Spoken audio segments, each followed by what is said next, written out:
Hello everyone, I just want to show you what we're going to make today. I have here, too big for me to even, sorry for the shakies. This is one huge pumpkin. Okay, so here we go. Okay, so here's the pumpkin. It's about 16 pounds of pumpkin, but I'm not going to use all of this pumpkin. I am only going to use a bit to show you how I make. Compare. This is a small tomato. Okay, compare to a small tomato. It's a big pumpkin. Well, it's not a huge pumpkin, but I'm not going to use all of this to make soup. I'm going to make a small soup. I think the soup is going to be for maybe, I would say, 4 people. Again, guys, I really don't have a recipe. I'm just going to show you how I cook, and then I'm going to write down on this side of my screen what the ingredients are and what I put in it. So I'm going to stop my camera now. I'm going to cut it up. I'm going to cut out, I'd say about, what, a quarter of this pumpkin? Yeah. And I'm not going to make you sit here and watch me cut and peel and struggle, because I'm sure I'm going to struggle with this guy. But I'm going to cut him up, and then I'll come back and show you how I'm going to do it. So I'll see you in a bit. Okay. It's good you weren't here to see me massacre this poor thing. I have cut up my pumpkin in half.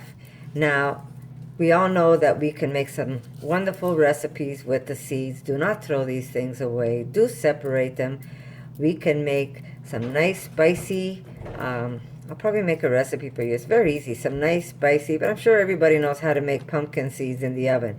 But I make a nice little cayenne spicy pumpkin seed that you could also toast up, and those are delicious to make also. So separate your seeds and do not throw those away. Now, the Hubbard squash that I use, believe it or not, the seeds are like double the size of these and a lot thicker and meatier. I didn't save them because I wasn't sure if they were going to be as delicate as the pumpkin seed. I thought they were going to be just way too hard to eat toasted in the oven. But what happened was that when I made my Hubbard squash for Thanksgiving and I did the stuffing, some of the seeds were left in when I tried to clean out the cavity.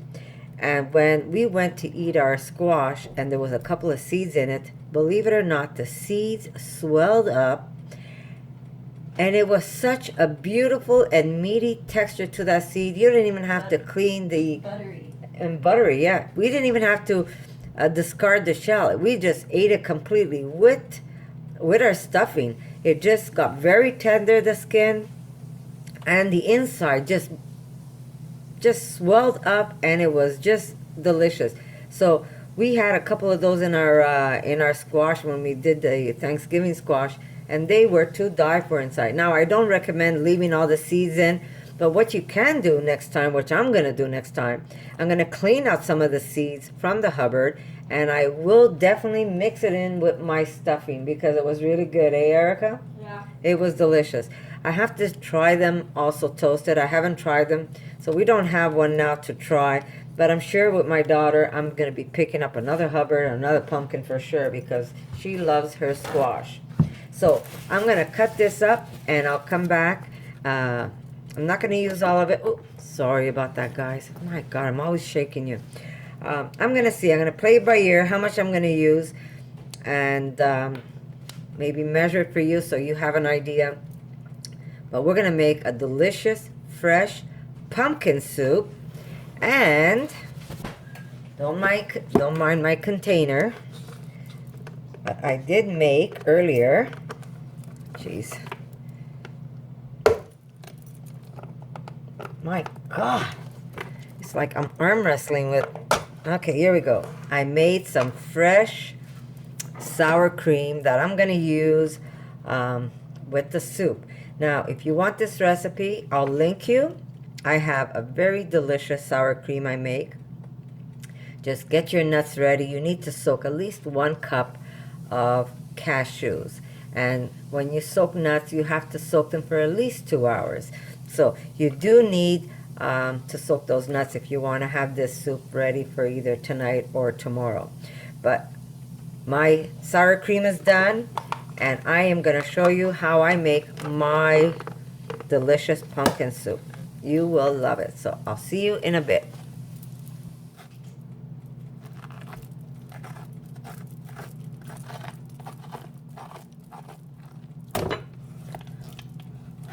Jeez, maybe this way.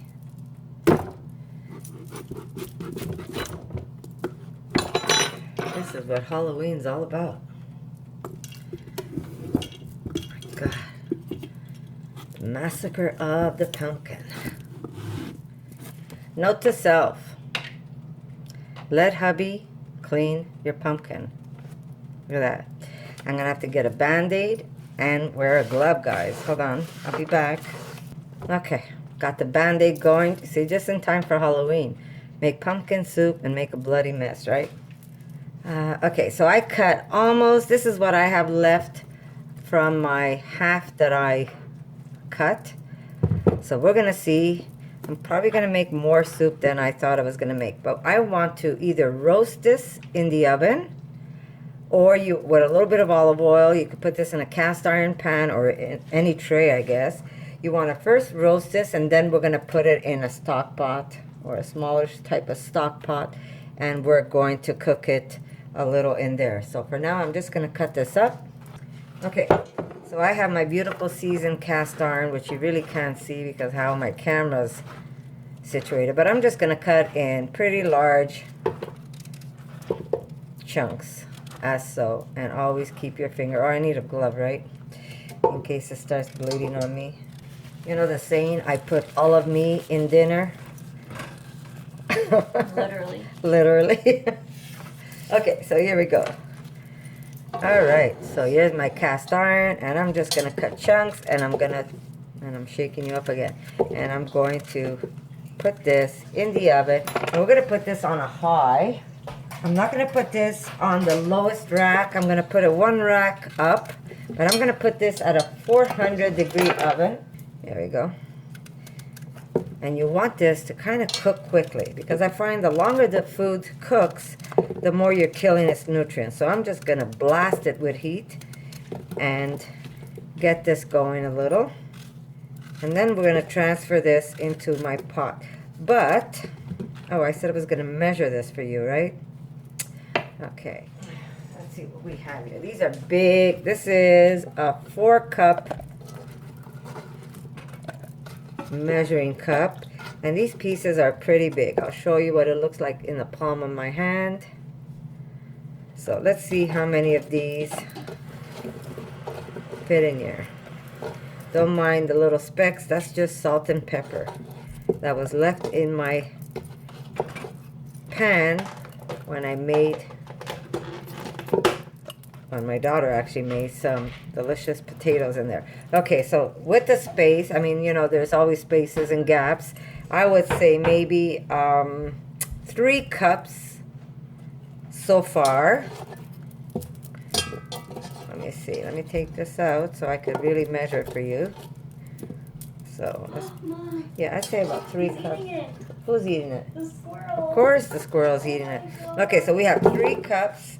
And now we're going to fill up more. And see. Oh, I'm so sorry. I'm so sorry. I'm so sorry. Okay, so we're going to do.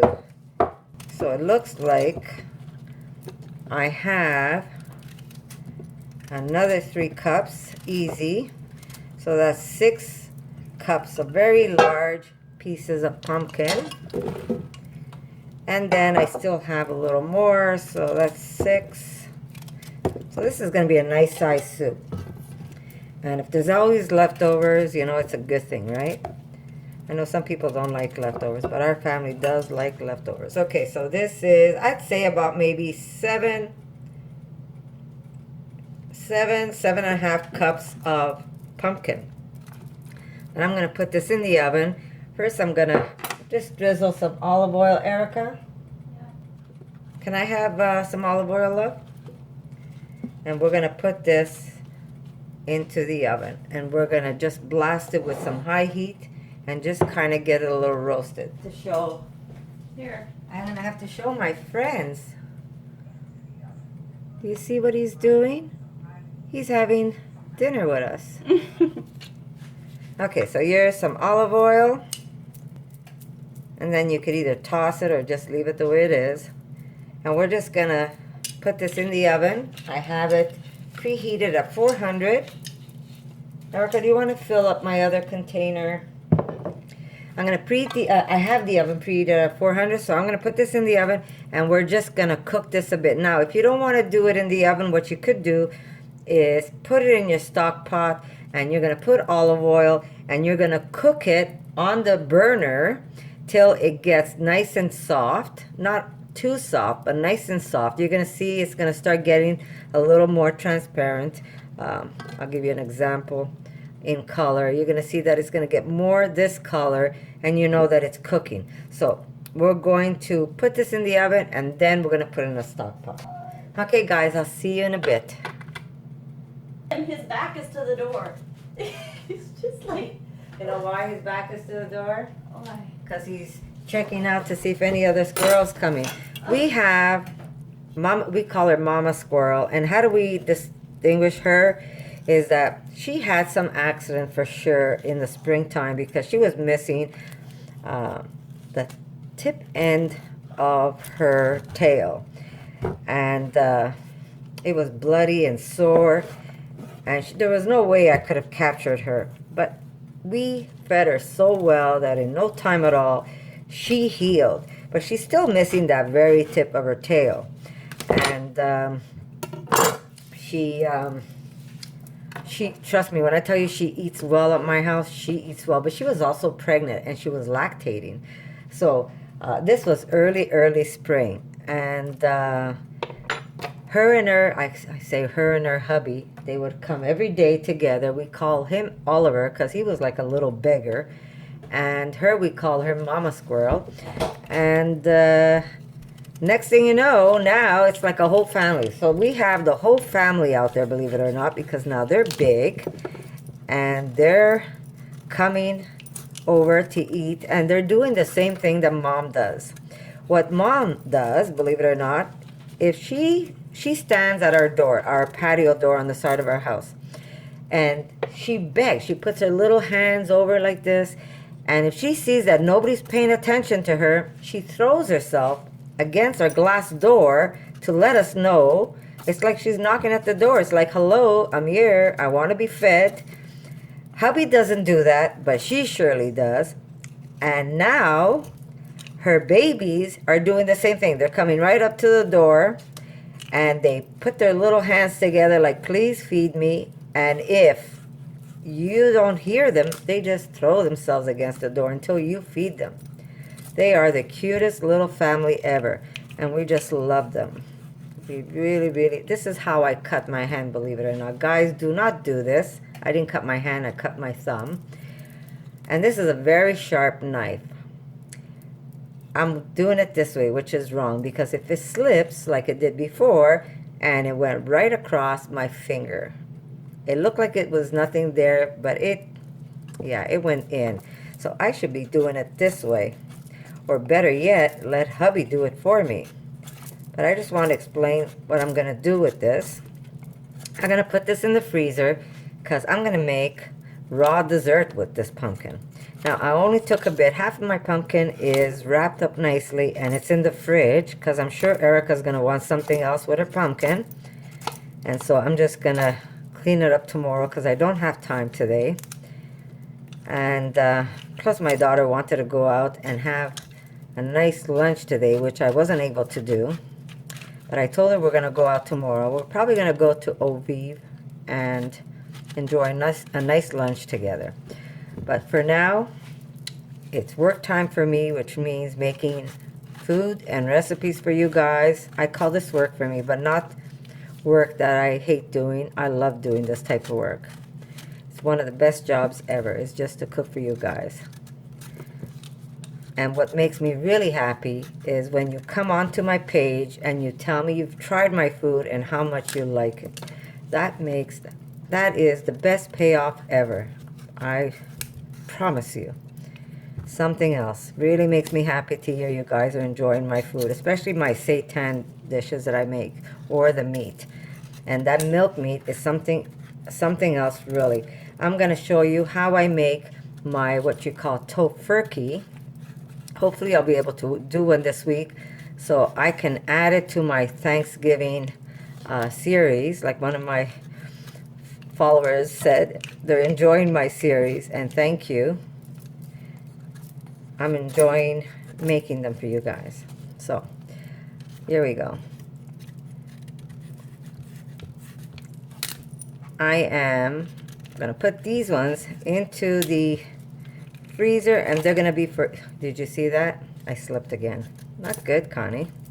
And you know, I know a lot of people don't want to hear it, but every time I cut into something like this, like a pumpkin or a squash. Okay, so I told you I did it for my daughter, right?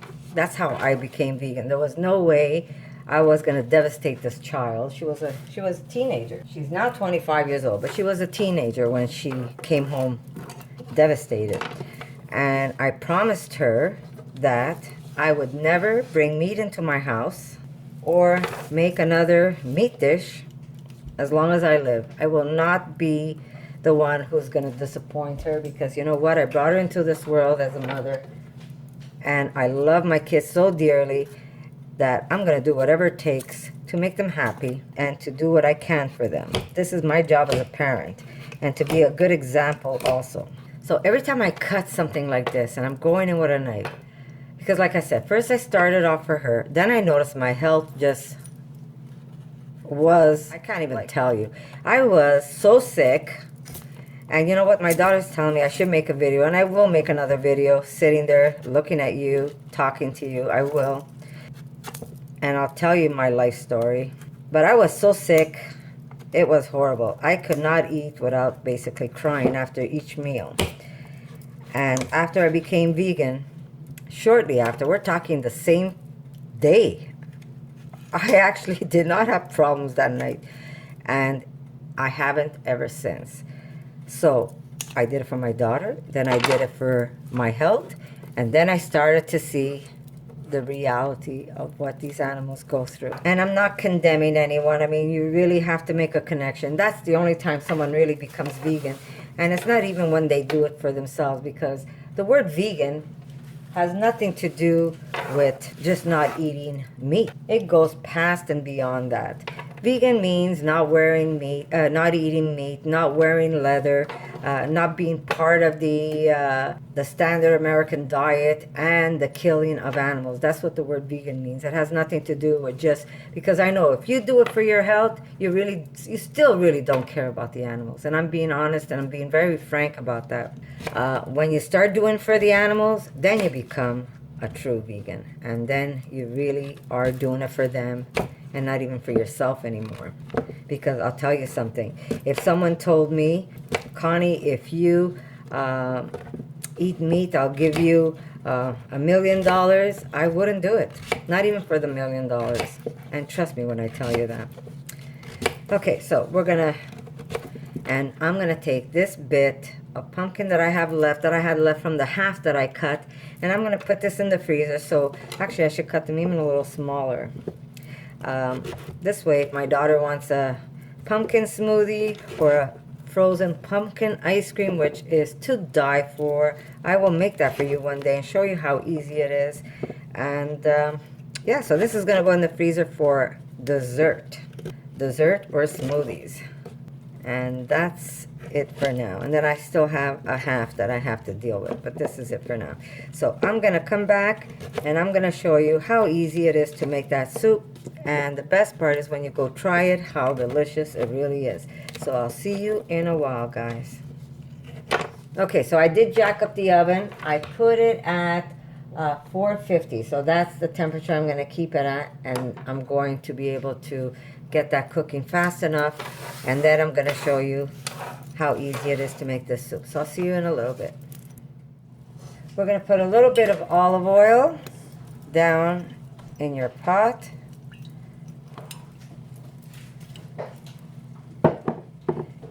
And we're going to cut an onion. Okay, so we're going to put some freshly grated ginger. Now this is going to get also blended up at the end. So, and I like to leave the skin on mine. So just give it a wash. And then with the skin, you can grate some ginger, and I would say about maybe a 1/4 cup of ginger. And if you don't like ginger that much, you could leave it out. But what's pumpkin soup without ginger, right? So we're gonna do a 1/4 cup of ginger. We're gonna put 1 onion chopped, and it doesn't matter how neatly you chop your onion because this will all get blended up. I have 2 medium potatoes that I'm going to throw in there. Okay, we're gonna throw in 2 medium potatoes, and again, it doesn't have to be perfect because this will get, it doesn't have to be perfect, this will get blended up. So we're gonna put this on the burner, and we're just gonna saute them a bit till you see that the onions get translucent. It doesn't matter about the potatoes, but the onions, you want them almost translucent. Okay, hopefully I won't steam you up. Here are my potatoes and my ginger and my onion. I'm gonna throw some hot pepper. Sorry about the steam. I'm gonna throw some hot pepper. Depends on you how hot you want it. That's going in. I am gonna put about, let's say, maybe 2 tablespoons of miso. And now I'm gonna add my beautiful pumpkin that was in my oven. And as you could tell, it's already beautiful, golden, roasted, and it's gonna add so much more flavors because it did go into the oven. So we're gonna add the pumpkin to your pot. I wish you can smell this, guys. They should make it that you're able to smell your food when you're making a video. Wouldn't that be great? There we go. And the best part about using a cast iron is that it picks up all the flavors of all the food that you've cooked in it. So if you don't have a cast iron, it's a must. Okay, so I'm gonna put water right to the top. I don't want to cover it in water. I'm just going to put water right where I can still see my pumpkin. So there you go. And that's how much water I'm using. You don't want to completely cover it. And if you see you need that it's getting too thick, well then go ahead and add some more water if you have to. We're gonna add salt to taste.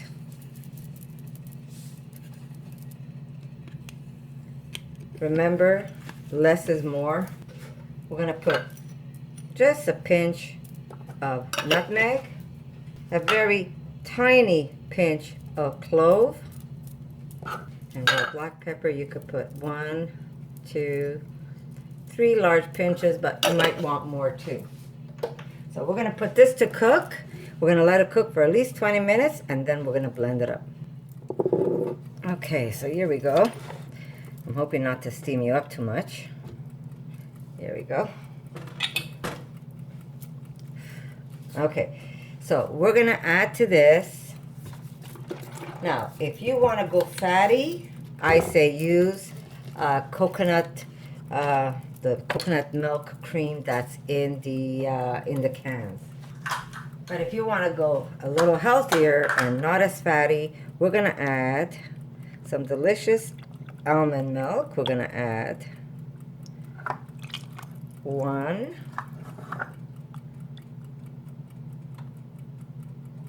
and a half, and we're gonna blend this up and see if we need more liquids. And if we do, we're just gonna add some more almond milk. Now you can put this in a blender if you want, but I say use a hand blender if you have, because I'm always afraid when you put all these hot soups in a blender, if you're not careful, it could really pop out and maybe hit you in the face. So it's better to do it with the hand blender. We're going to blend everything into a cream.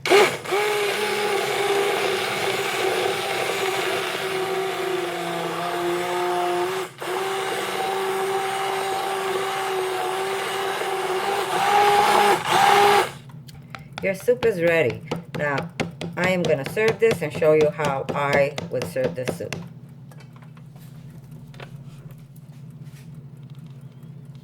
There we go. I'm gonna put a little bit of my sour cream.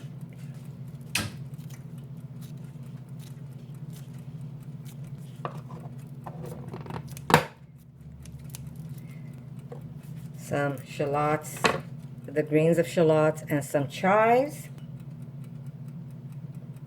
and some mint oil, Yeah. and some mint leaves.